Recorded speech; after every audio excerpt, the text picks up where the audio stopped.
America at war with itself.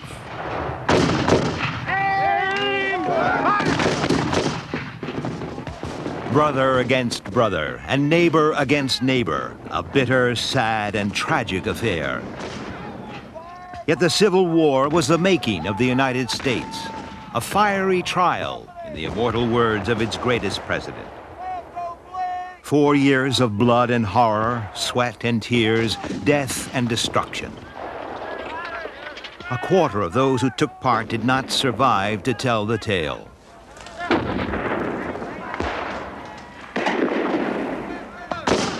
Almost as many died as in all the other wars America has fought before and since.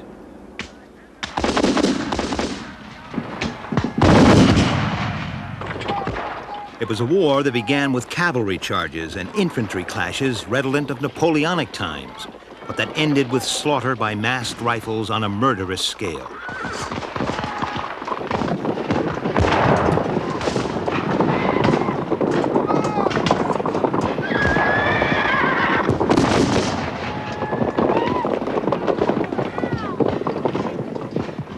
It was the first war to be covered by the camera, and the first to be fought between literate masses. Some of the diaries and letters written by those who participated make powerful reading even today.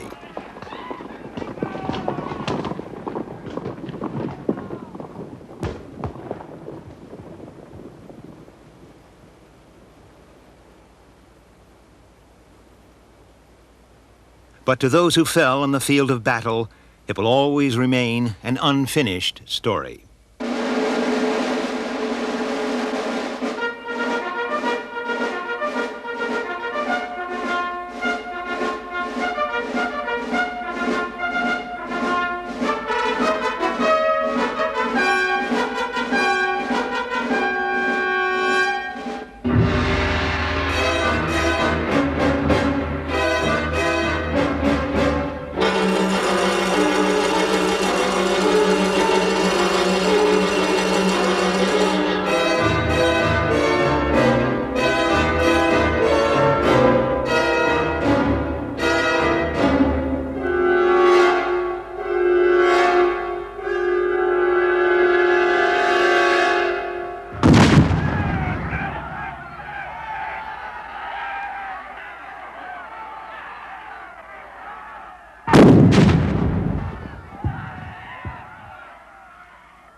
One of the most evocative sounds in the world, suggesting the frontier and the West.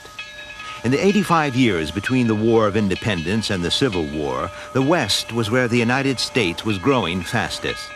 And it was in the West, of course, where North and South first came to blows over slavery.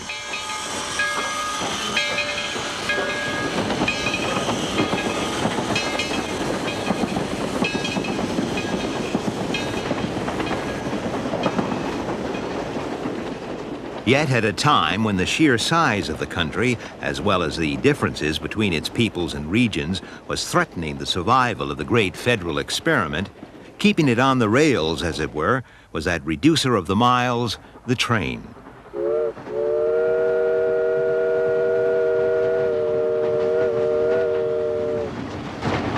Although a relative newcomer to the American scene, the train would play a vital role in the Civil War. It was the first war in which it did. Without the Iron Road, the United States would never have flourished.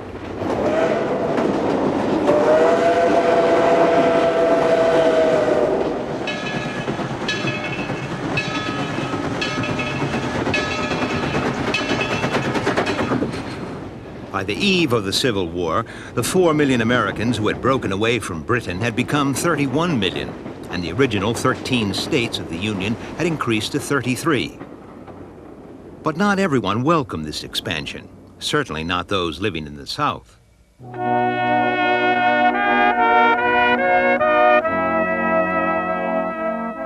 Nothing symbolizes the Southern way of life before the Civil War more than the great plantation houses that survive today in all their splendor.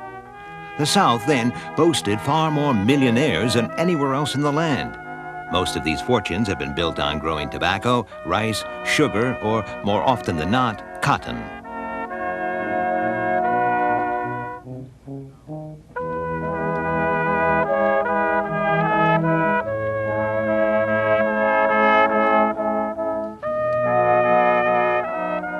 The people who worked these plantations, which set the South apart from the rest of the country, were slaves.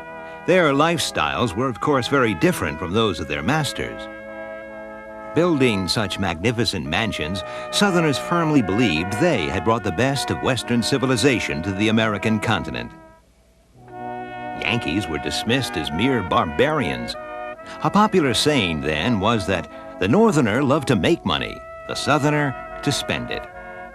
The South had always been a class society, the least changing region of the land. Many would argue that was its problem. While the North became increasingly industrial and city-oriented, the South remained agricultural and rural. Slavery, though, was the major difference.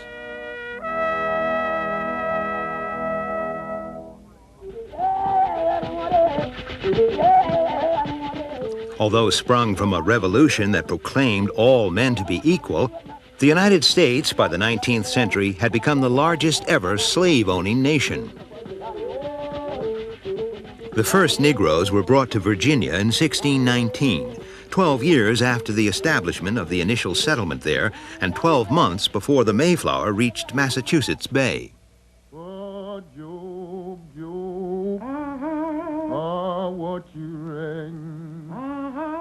Most slaves would be bought and sold in auction at least once in their lifetimes, with all the degradation and brutal upheaval such a transaction implied. Knowing little else but work from an early age, fed, dressed, and housed at their owner's whim, and expected to show humility to any white within sight, slaves were the absolute chattels of their masters, who could, in effect, do what they liked with them. The system was certainly profitable for some. Yet out of the bleakness came that most moving of music, the Negro spiritual, which vividly expressed the yearning for freedom by blacks and their surrender to sadness.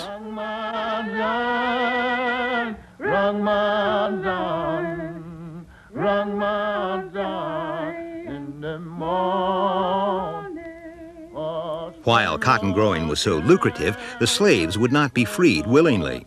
Demand for cotton was escalating, from England in particular. By the eve of the Civil War, the South was supplying Europe with nearly 90% of its cotton. Cotton amounted to more than half of total United States exports. Hence the boast among many Southerners that cotton was king and ruled the American economy. But as the South became ever more dependent on cotton, it became ever more dependent on slavery and determined not to give it up. The treatment of slaves varied, of course, from plantation to plantation. Some owners were more humane than others. Even so, it was undoubtedly harsh. We're talking about the fact that human beings were kept in bondage, and I think that anytime that occurs, it's harsh. But the advertisements for runaway slaves reveal that there was also that animalistic aspect of harshness too. Owners had to describe their slaves if they wanted them back, and all too often they would speak of this kind of, that kind of mark, which was a mark of violence. One remembers also that the 19th century instructed parents to punish their children, so that the 19th century would punish any ward of any kind, punish by whipping, etc., to the extent that in some communities they had laws regulating the number of lashes that one could receive, although one must remember that every owner was his own law and in a position to decide himself how much punishment should be meted out. Blacks could only be accepted in Southern society as slaves.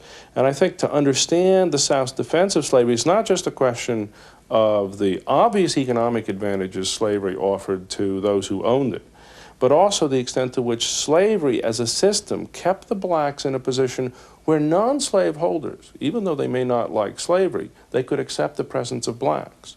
It's interesting to note in this regard that Northerners had a real antipathy towards the presence of blacks, and really were not at all eager to see blacks emancipated if it meant they were going to go north. Southerners were fighting to maintain a way of life. Well, the antebellum North is where segregation was invented.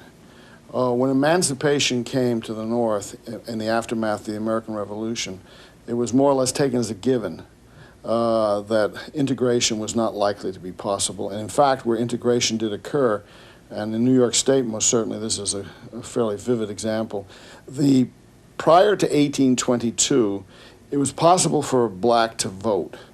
It was possible for a black to more or less become part of the ongoing social norms within the state of New York. The Constitution of 1822, which was a reform constitution, a democratic constitution, specifically revoked the vote from the blacks. If you came to New York City, for all practical purposes, all forms of transportation were segregated. All forms of public facilities were segregated.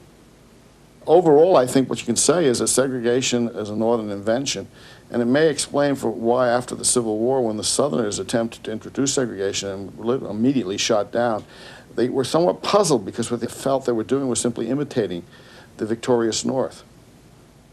Hypocritical though many Northerners may have been on race, they did focus attention not just on the iniquities of slavery, but on the misdeeds of slave owners.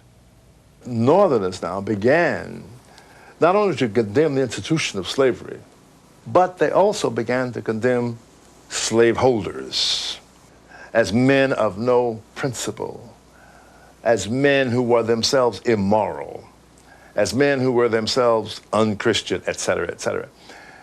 So that slaveholders who might have conceded there was something wrong about the institution of slavery, might have said that in the long run perhaps we ought to get rid of it, would not concede that they themselves were the bad guys that Northerners began to insist that they were. Perhaps the single most powerful piece of propaganda the anti-slavery or so-called abolitionist movement produced was Harriet Beecher Stowe's Uncle Tom's Cabin, which first appeared in 1851. An instant bestseller in the United States, it was astonishingly successful in Europe, too, selling millions of copies in its first year of publication. For many today, Mrs. Stowe's characters appear stereotyped and her simple tales somewhat mawkish. But its account of white man's inhumanity to his weaker black brother struck a guilty chord in the North. It was a favorite subject also for that most Victorian of family pastimes, the lantern slide reading.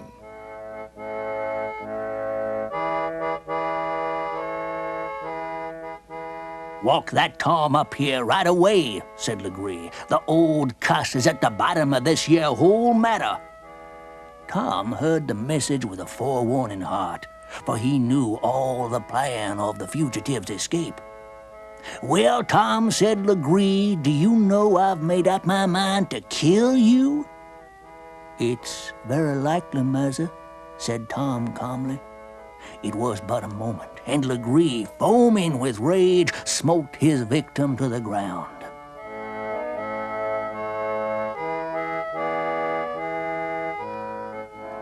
They washed his wounds. They provided a rude bed of some refuse cotton for him to lie down on.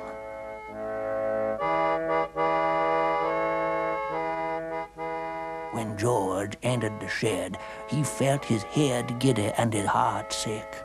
"Uncle Tom, my poor old friend, I've come to buy you and take you home." "Oh, Master George, you're too late. The Lord's bought me and is going to take me home." And with a smile, he fell asleep.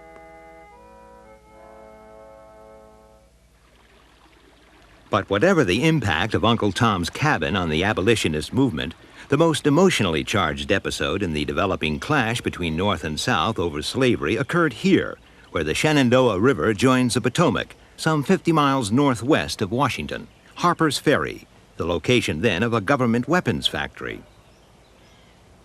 In October 1859, an anti-slavery hardliner, already wanted for suspected murder, led an attack on the undefended arsenal, aiming to arouse Southern blacks and to use the captured guns to strike at the hated institution of slavery on its home soil. John Brown, whose raid this was, had with him only 18 men. It was a fiasco, and as a call to arms, fell on deaf ears. His little group included 5 Negroes and 3 of his own sons. Soon surrounded by a larger force, most of them were killed or captured. Brown was tried for treason against the state of Virginia, found guilty, and with 6 of his followers executed within the month. The incident touched the South at its rawest nerve, the fear of an armed slave revolt. In the feverish mood that flourished then in the North, John Brown was crowned a martyr. The day he was hanged, bells tolled in many New England churches, while groups prayed openly for his soul.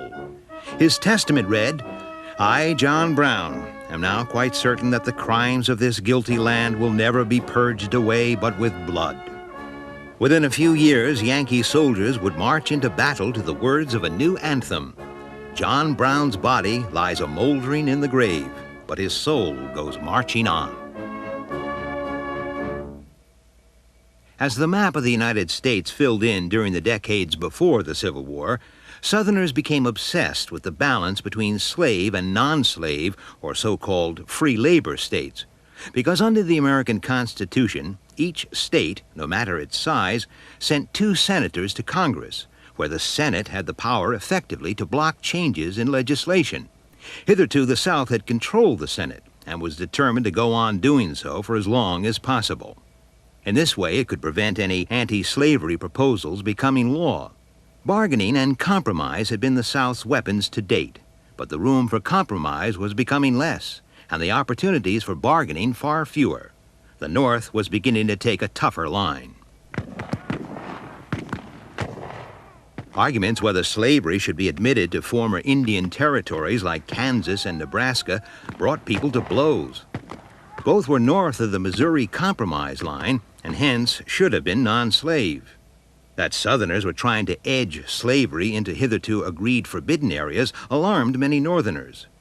The dispute broke up old political alliances and led to the formation of the Republican Party and the emergence of Abraham Lincoln, Honest Abe, the rail splitter turned successful lawyer whose parents were semi-illiterate pioneers from Kentucky who had settled in the Midwest. A former Whig with a reputation for pragmatism and realism, combined with a deep devotion to the Union, Lincoln had broken with his previous party over slavery. Lincoln comes to the scene in 1860 as in some ways a surprise. He was not a well-known politician prior to 1858 when he engaged in his famous debates with Stephen A. Douglas, and those certainly gave him a prominence in Republican and in national politics that he otherwise wouldn't have had. But I think the event that really brought Lincoln to the fore, and which in a sense is at the root of the coming of the war itself, was the creation of the Republican Party in 1855-56, a party which was dedicated to, and Lincoln quickly became a prominent member within that party. And when the time came in 1860 for a candidate to be chosen, he seemed to be one who had grasped the issue of slavery in a fairly moderate way, as compared with, say, Seward, who was much more outspoken and had been much more outspoken on the question than Lincoln.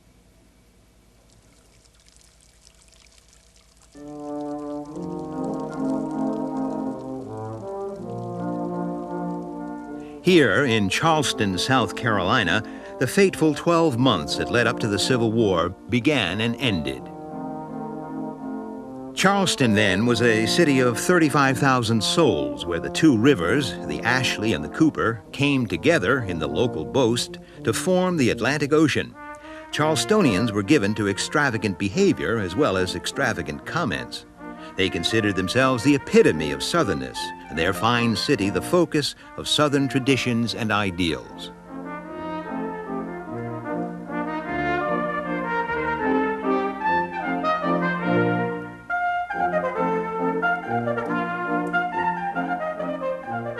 In April 1860, Charleston's gracious houses hosted the delegates to the Democratic Party convention, come to nominate a candidate for the presidential election that November.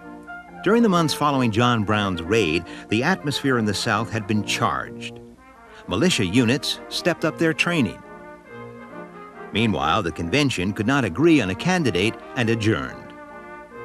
Before it met again, the Republicans had nominated Abraham Lincoln. When the Democrats reconvened, they ended up with two candidates, which helped ensure Lincoln's victory, though not before Southerners had asserted that a Republican success would justify their leaving the Union and forming a Confederacy.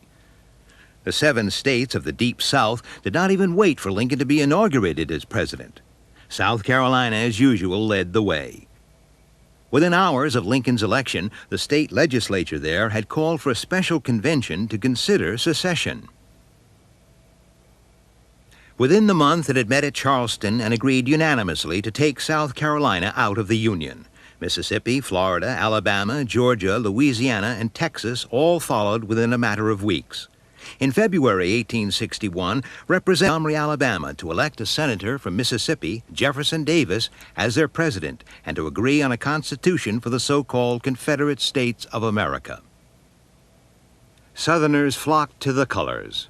Entire families rushed to join their state militias. Young bloods stared into the newfangled camera lens. Their weapons perhaps primitive, but their patriotism fired as they hurried to be among the 100,000-strong force Jefferson Davis was recruiting to oppose the Federal Army, then a mere 16,000. Some of the rebel recruits even brought their slaves, like knights of old with their esquires.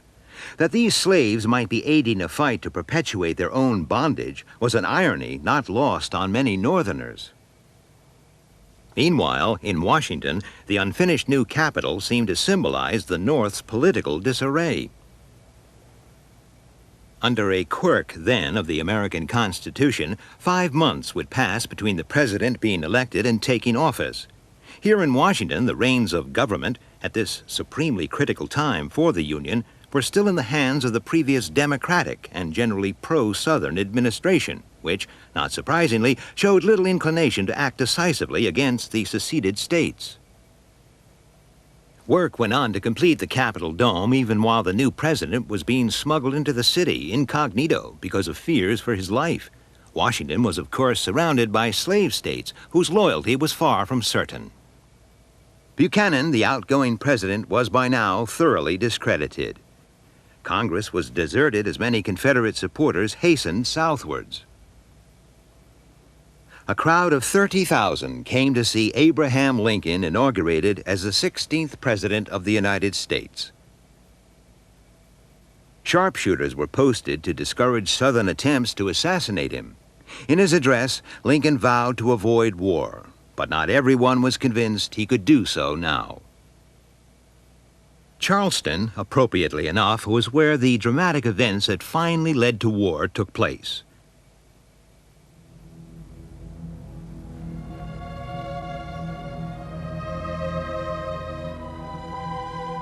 The presence within some of the seceding states of federal forts manned by federal garrisons presented problems, none more so than Fort Sumter here in Charleston Harbor. Soon it had taken on a symbolic value out of all proportion to its military importance. The Confederacy feared that its case for recognition as a sovereign nation would be compromised as long as another power maintained an armed presence within one of its main harbors, while for the federal authority, it was a question of the loss of face if the forts were surrendered to states in rebellion. Just a month after Lincoln's inauguration, Washington made a final attempt to relieve and replenish Fort Sumter. An unarmed convoy was due to arrive off Charleston the night of April 11th, 12th. 2 days before that, the local Confederate general called on Major Robert Anderson, the federal commander of the fort, to surrender. Anderson waited 24 hours before declining, realizing full well the inevitable response, but trusting in a more divine providence. Knowing the Northern relief ships were at hand, the Confederates began firing on Fort Sumter at 4:30 a.m. on April 12, 1861, watched by a crowd of eager Charlestonians.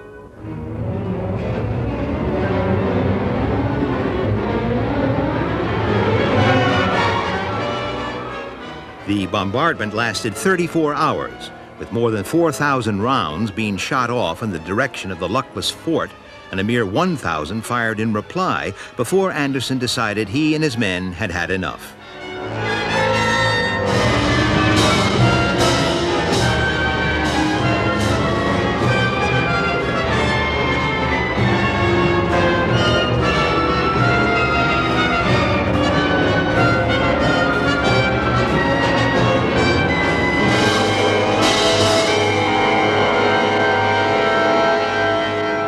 The damage to the fort was extensive, though miraculously no one had been killed.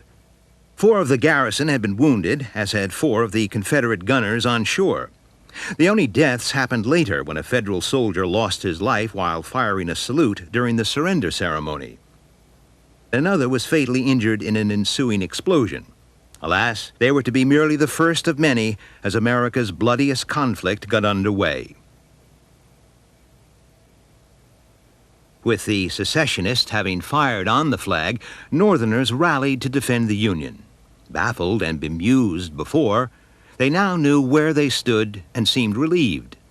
The months of inactivity gave way to frenzied preparations.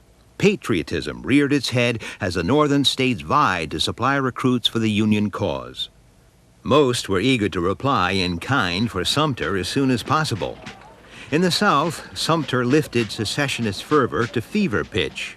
Everyone, it seemed, wanted to volunteer, anxious not to miss out on the great adventure, convinced it was an opportunity of a lifetime. Sumter appeared to confirm the conventional wisdom that one Southerner could whip 10 Yankees. The Times correspondent reported from Charleston, "Secession is the fashion here. Young ladies sing for it, old ladies pray for it, young men are dying to fight for it."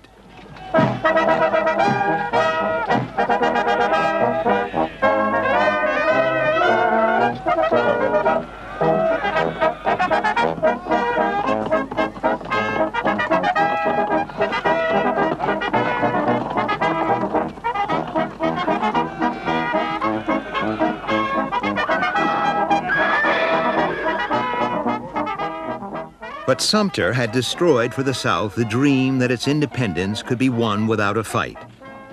It brought, however, 4 more states into the Confederate camp: Virginia, North Carolina, Tennessee, and Arkansas. Lines were being drawn and positions taken.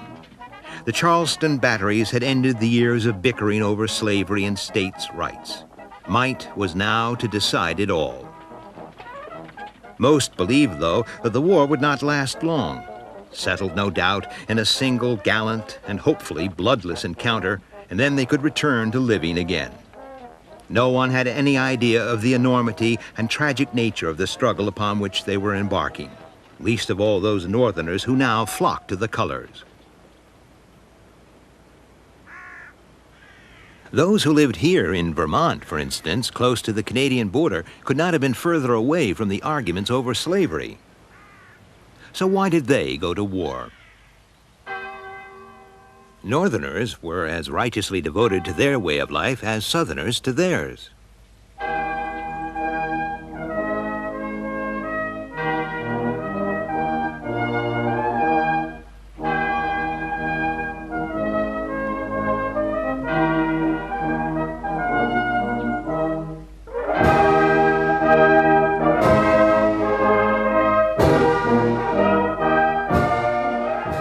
Theirs was not a life, though, based on lush plantations and masses of slaves.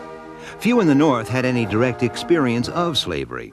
People here favored small communities, free labor, the right to better oneself.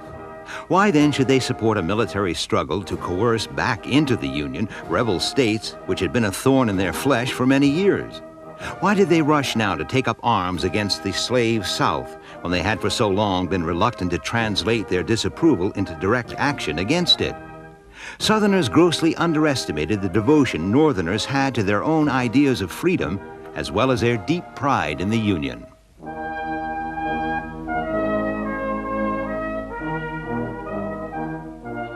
People here resented the threat to their way of life, which, they believed, the Confederacy posed, and Sumter confirmed their worst fears.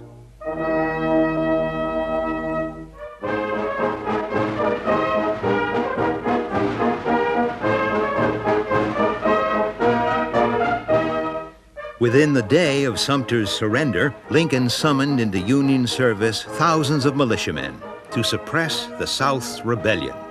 Tearful farewells became the norm as Northerners answered their president's call. The sounds of recruiting rallies filled the air. "So impatient did I become for starting," said one volunteer, "that I felt like 10,000 pins were pricking me in every part of my body." The choice of color for their uniforms, rather than the prospect of terrible carnage ahead, occupied the minds of the new soldiers. Lincoln's problem, though, was getting these troops into Washington. Rumors were rife of a coup attempt against him. Here you have this new president, a minority president, just come to Washington in a difficult time, and he's fully aware that the United States regulars number no more than 14,000. And of course, most of them are not in the East, they're out West defending us, in quotation, against the Native Americans or Indians. So he arrives in Washington, he has 653 men to protect the district, and he wants to get Northern troops into Washington as quickly as possible.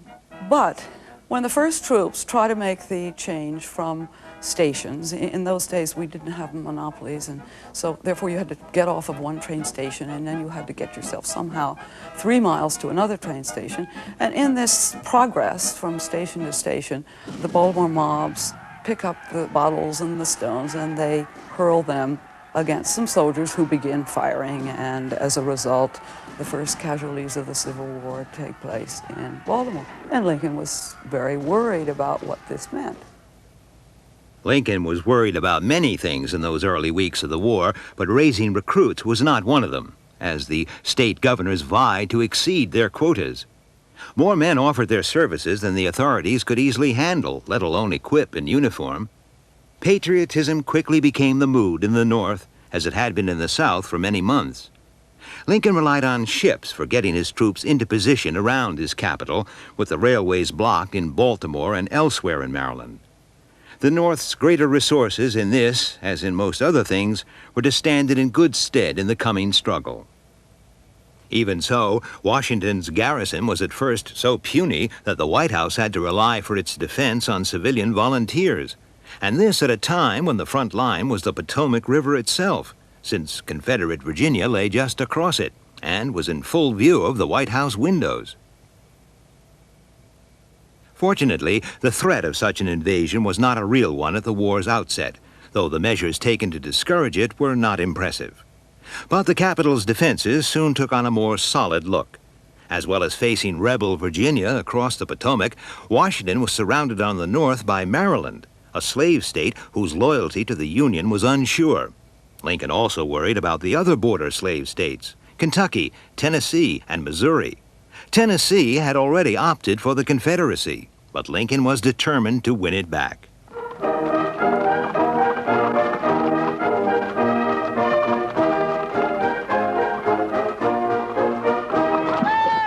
That no one before had ever conquered a territory the size of the South did not deter the North from its preparations for war. While the North knew that in order to win it had to defeat the South in battle, the Confederates did not have to defeat anyone. They could remain on the defensive forever, and if the Union eventually got tired of fighting and quit, independence would be theirs.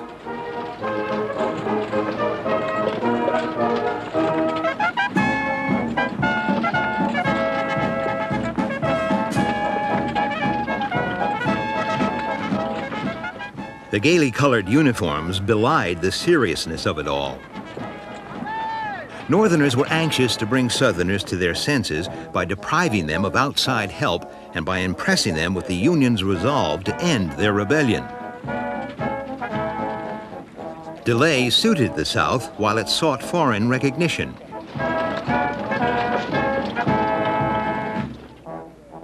Washington was soon surrounded by tents. Equipment would never be a problem for the North. Its greater resources and easier access to foreign suppliers gave it an edge from the start. It also had almost a 4-to-1 advantage in white manpower.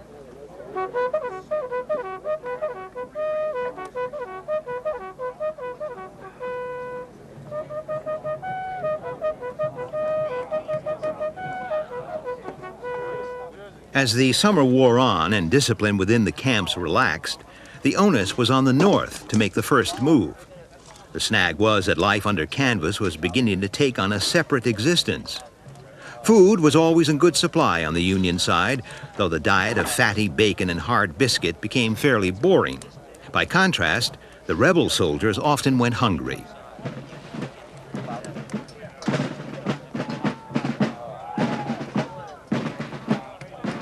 One thing that was to have considerable impact on the war was photography, then only 20 years old and still a matter for experts.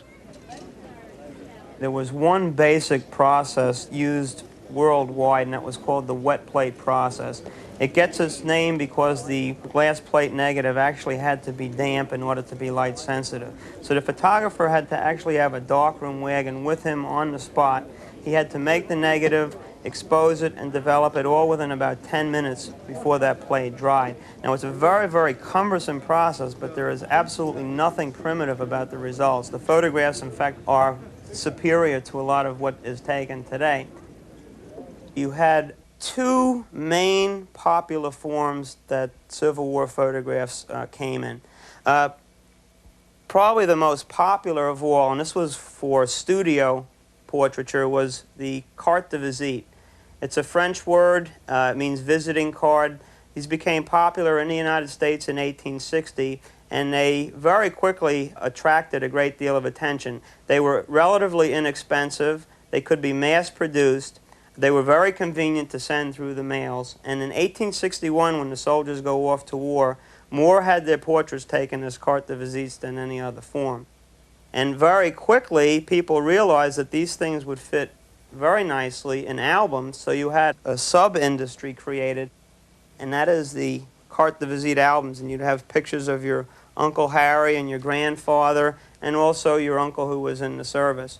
And the photographs were very, very important to the servicemen and to the families back home. Now, as far as field photography, battlefield photography is concerned, the stereo view was king. These three-dimensional stereo views were produced in large quantities. I would venture to say that of the actual battlefield outdoor series that were recorded, 75% were originally taken with the twin-lens stereo camera. And if you've never seen an original Civil War view in 3D, it's very dramatic. And the stereo view was for the Civil War populace what TV is for us today. Adjacent images seen through a special viewer produced a three-dimensional effect. Newspapers and magazines could not reproduce photographs then. They relied on woodcuts based on those images. But collecting such photographs became enormously popular. Sets of them were sold through print shops and photographic galleries. The most famous being Matthew Brady's in New York, who was responsible for many of the more important Civil War photographs. His team covered the battlefields from the northern side. By the time of the Civil War, some 3,000 photographers were making a living in the United States. One of the first things soldiers did on joining up was to have their photographs taken for friends and family at home. The most moving photos are those, I think, of the young men going off to war, particularly in 1861, when no one had any idea of what this experience was going to be like, and they all expected a summer's lark.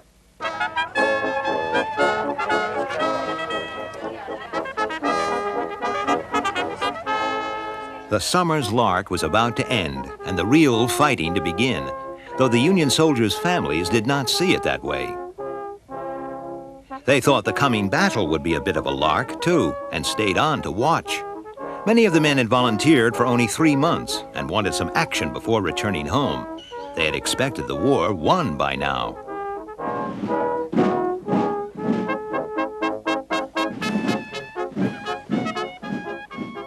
Northern public opinion had been demanding revenge since Sumter.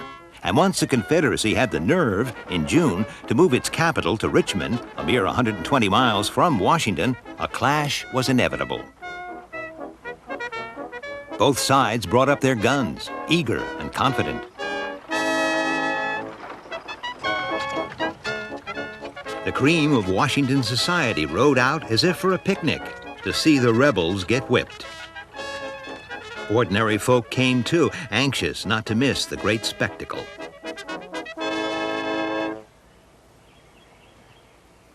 Some brought their black servants. All believed the war would be won by nightfall.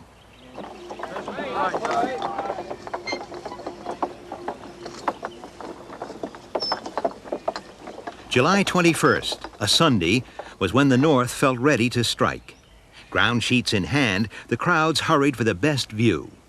Generals' wives, congressmen, even a member of Lincoln's cabinet. Manassas, 25 miles south of Washington, was the place destined for the first battle.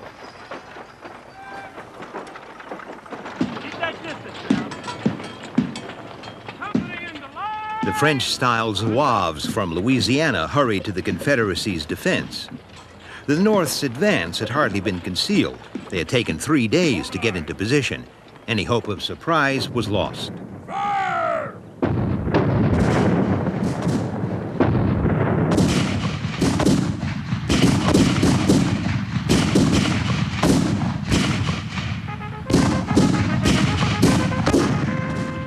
In their keenness to be as close to the action as possible, some of the picnickers had located themselves right in the path of the Federal advance and had to be persuaded to move.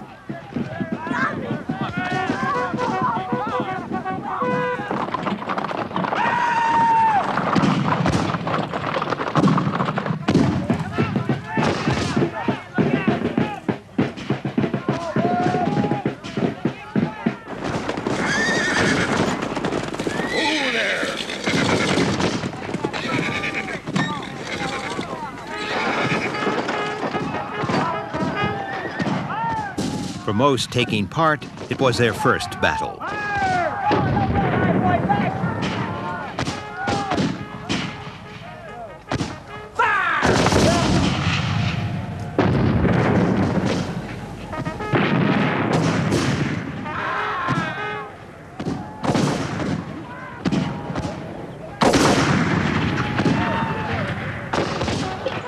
The Union Army was easily the largest ever seen in North America.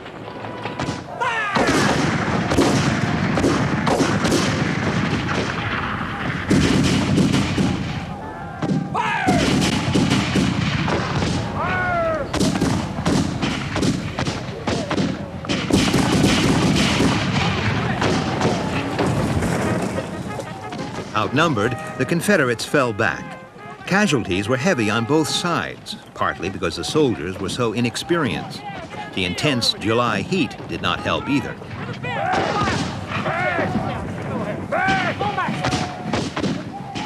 22,000 Confederates were opposing 35,000 Union troops, twice as many as George Washington had led against the British at Yorktown during the War of Independence. The rifles of the infantrymen were much more accurate and could be reloaded much more quickly than the muskets of old, hence the greater casualties.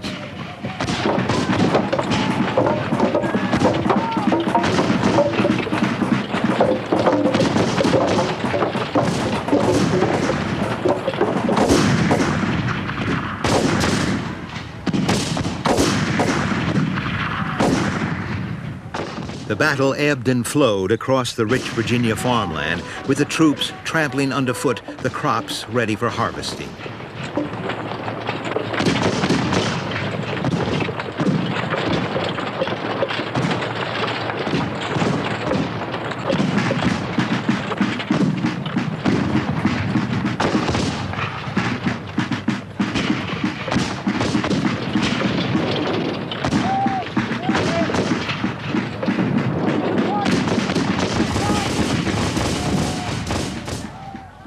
Few generals on either side at this stage of the war realized the enormous impact the new rifle would make.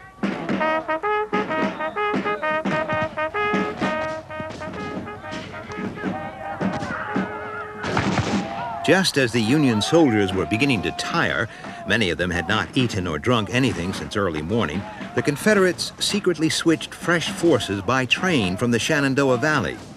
This was to make all the difference, though the Northern generals should have prevented it.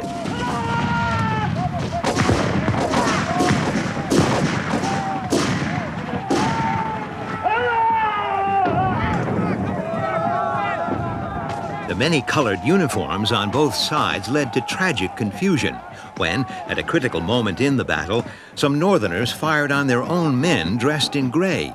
Thereafter, blue became the standard Union color.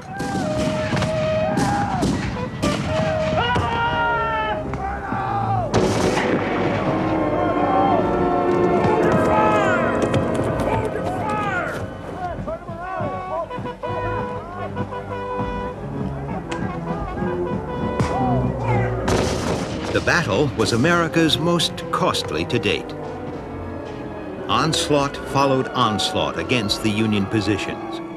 Northerners for the first time were experiencing the rebel yell, a high-pitched wailing scream delivered on the run. Said a Federal soldier, "There is nothing like it this side of hell."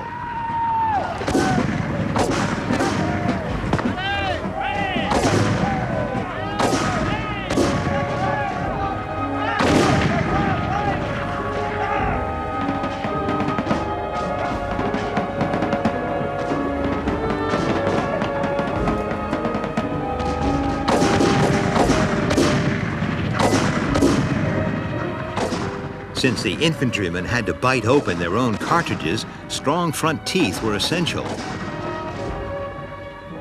By late afternoon, much of the Northern Army had had enough and began to withdraw.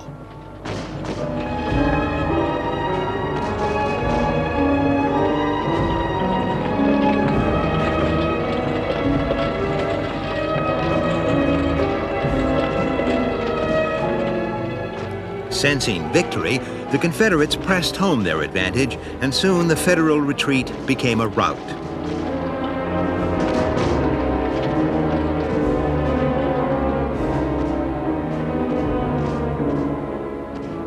Though weary themselves, the Southerners fought on. The roads back to Washington became cluttered with fleeing civilians as well as panic-stricken troops.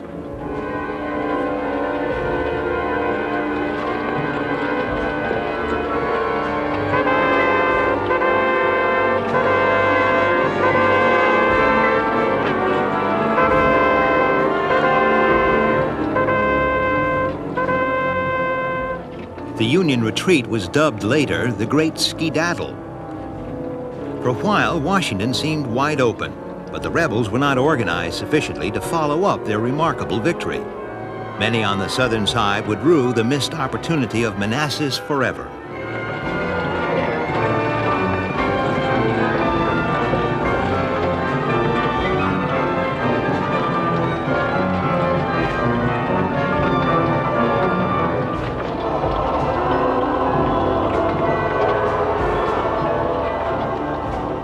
For Northerners, Manassas was a harsh awakening. Talk of a short war disappeared. They now knew they had a proper fight on their hands. For Southerners, a breathing space had been achieved in which to seek foreign recognition through the playing of the cotton card.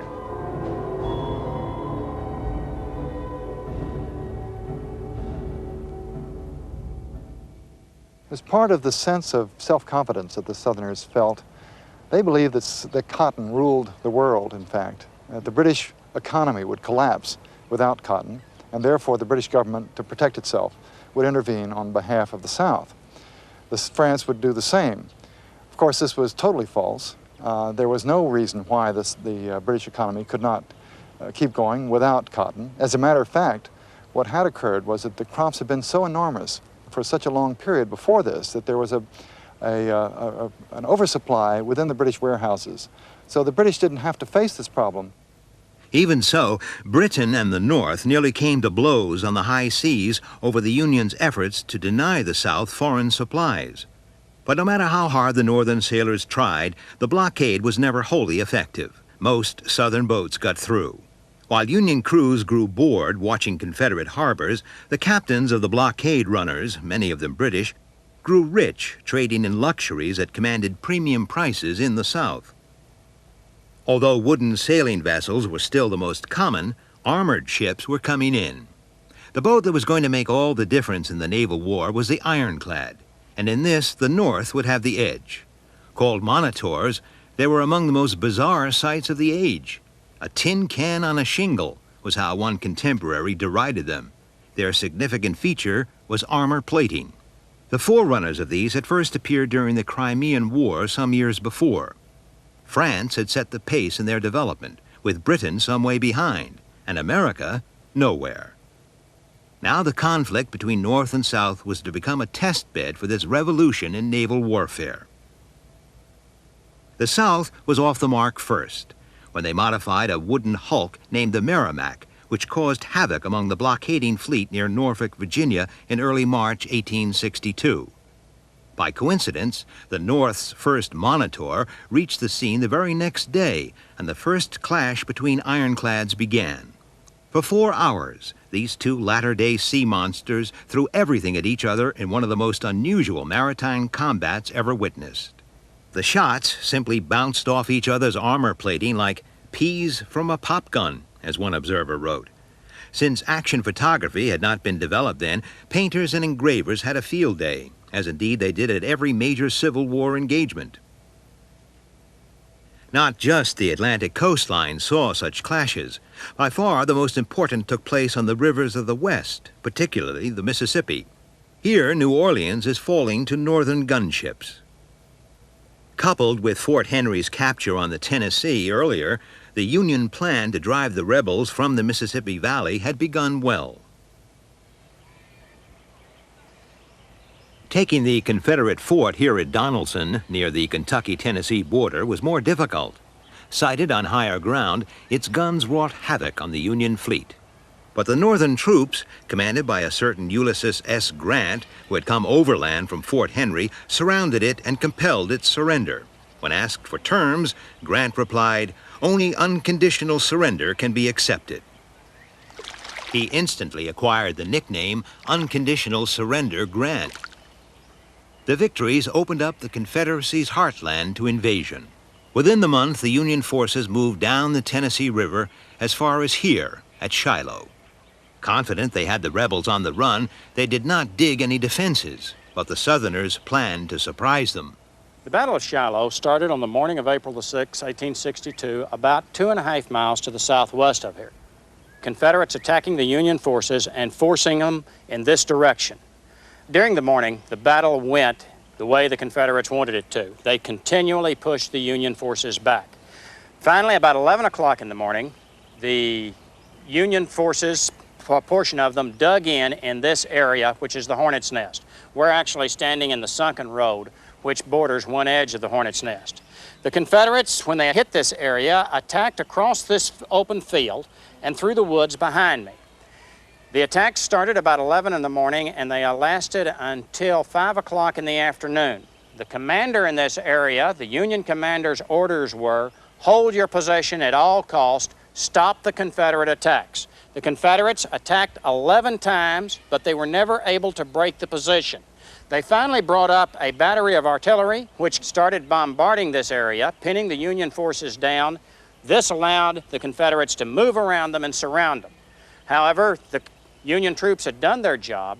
Grant was able to build a defensive line back at Pittsburgh Landing, 2 miles to the northeast of us, and stopped the Confederate advance on the 6th, and on the morning of April the 7th, reinforced by Buell's Army of the Ohio, he moved out, forcing the Confederates to withdraw back toward Corinth.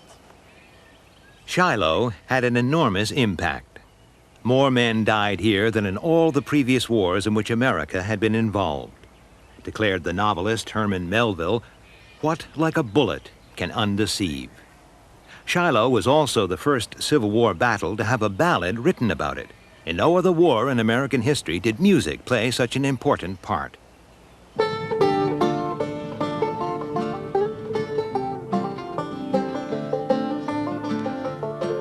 Come all you valiant soldiers, a story I will tell about the bloody battle that was fought on Shiloh Hill. It was an awful struggle and will cause your blood to chill.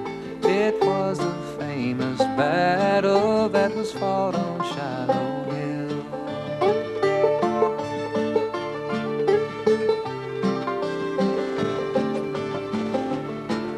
It was the 6th of April, just at the break of day. The drums and fifes were playing for us to march away. About the hour of sunrise, the battle it began, and before the day had vanished, we fought them hand to hand. The wounded men were crying for help from everywhere. while others who were dying were offering God their prayer. Protect my wife and children if it is thy holy will. Oh, such were the prayers I heard that night on Shiloh Hill.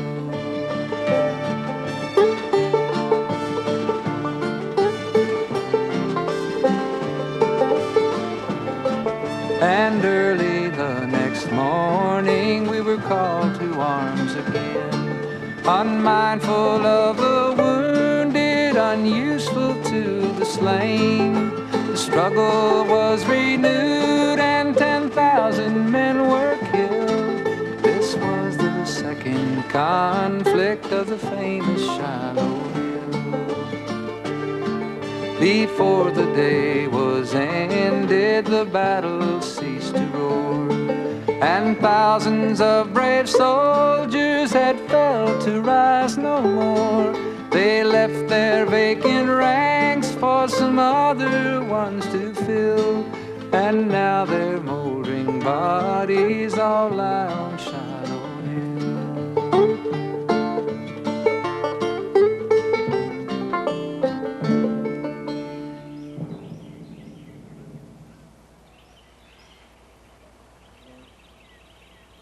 Shiloh was an incredible battle. There's never been any wildest dreams by anyone that there could be anything like that.